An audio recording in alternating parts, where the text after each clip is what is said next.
Hey guys, welcome back. This is part 4 of my Zelda II Adventure of Link Electric playthrough. I'm just entering Palace 3. So these statues right here have a chance of dropping either a full potion refill or an enemy. Let's see what I get. Potion, nice.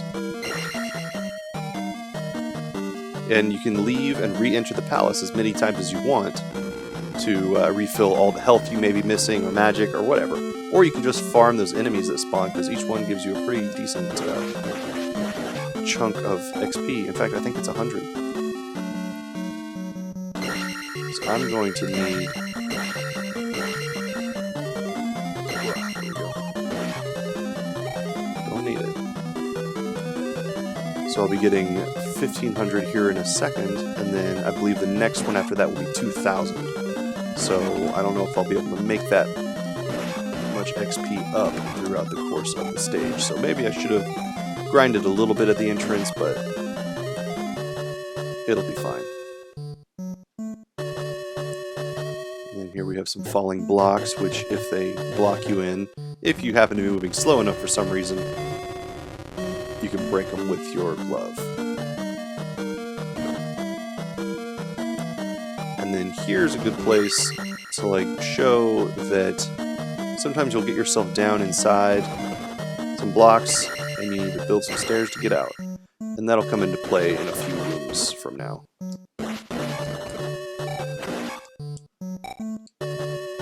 Come on.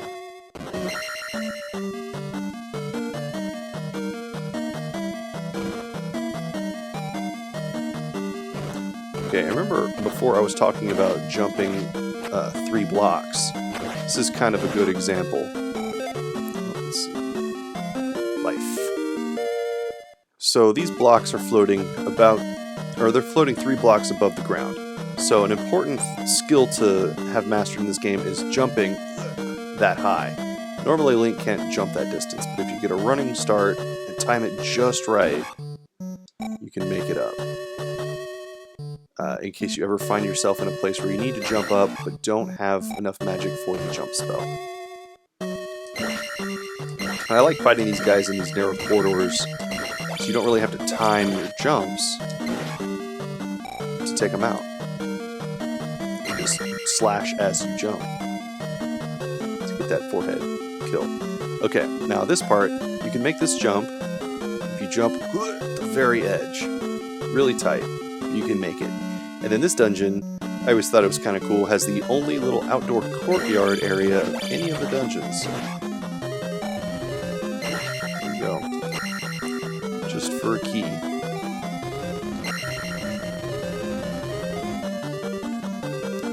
And then if you had fallen in here and you needed to get out, and you didn't have magic for the jump spell, which you should at this point, but if you don't, it's a little tough. Gotta get it right on the lip. Wow. There it is, and you can hop right on out. A little tough, but you can do it. Alright. We're going to head this way to get the dungeon's item.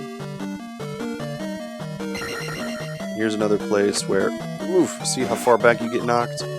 Very easy to get knocked down into the lava.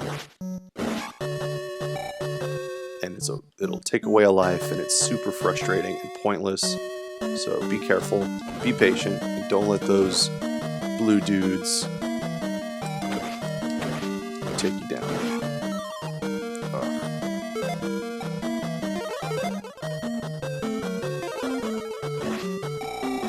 Alright, speaking of blue dudes, we'll lure him way over here. And then just, jerk.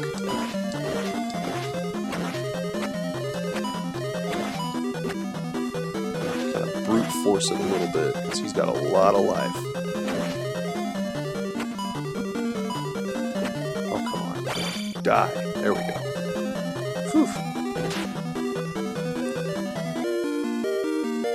Got the raft.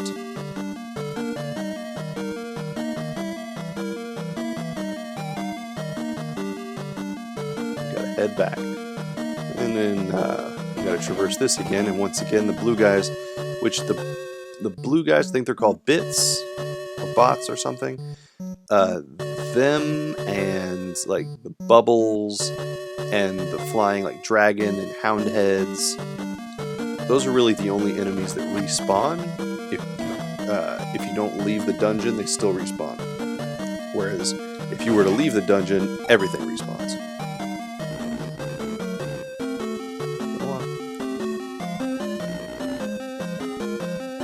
So,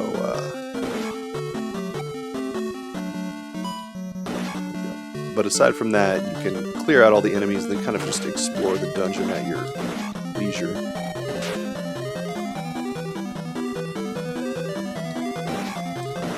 I always wanted those weasel guys, to make it into the 3D Zeldas. I've always been curious as to what it is we're supposed to be seeing. They look like giant weasels in armor, so I'm curious as to what they actually are, not all 8-bit like. So here's where you want to build your stairs, because it's easy to get overwhelmed. You'll have 4 dogs flying overhead at a time.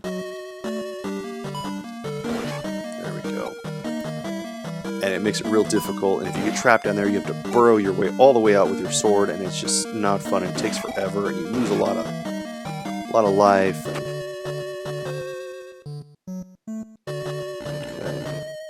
Down into the far depths of the dungeon.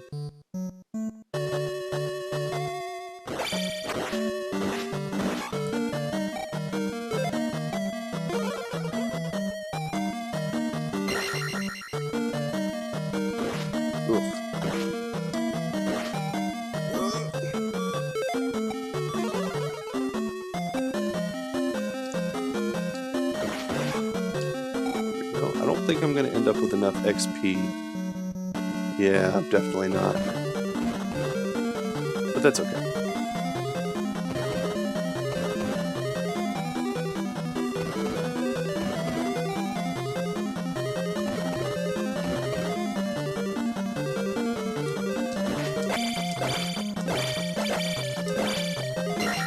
A couple hundred. Yeah, I'll end up just under 1500 XP getting to the boss. There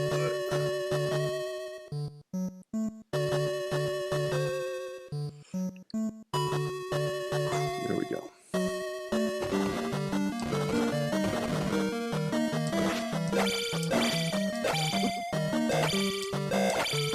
Come on. Okay, and I'll just ignore that last blue guy since there's no way I'm gonna get enough to level up, because here's the boss room. I'd like to have enough magic to use a shield spell. So if you stand right here under the 3rd curtain, you can get a nice quick kill on him.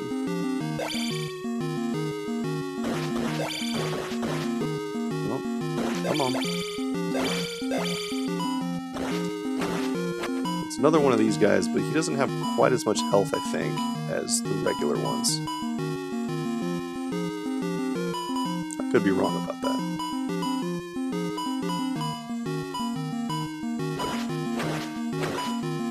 Come on.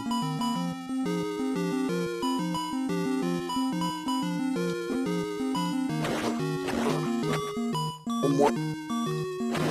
Oof, that was close. Wow.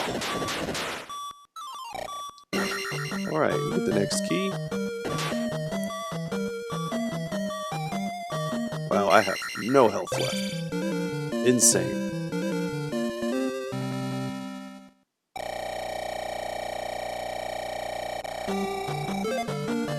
Boom. Attack. 556. Not too bad. And then as you see, the palace turns into stone. I'm not really sure why they do that. Maybe so you can't just keep running through a dungeon and farming for XP. But that's fine. There's that whole myth that some people say that if you place the crystal and you haven't gotten the item, it'll still lock up, and then you'll soft lock yourself, and then you can never come back, and you can't beat the game because you didn't get the item. That's not true at all. If you don't get the item, and place the crystal, you can still go back into the palace. So, fear not. And here's where you fell in before and use the fairy spell. Let's exit to the left, and then we're right back in the cemetery.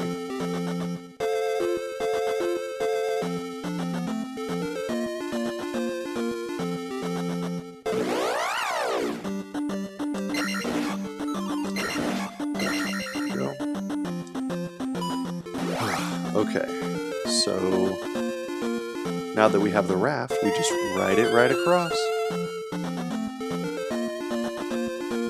Alright, and that will do it for part 4.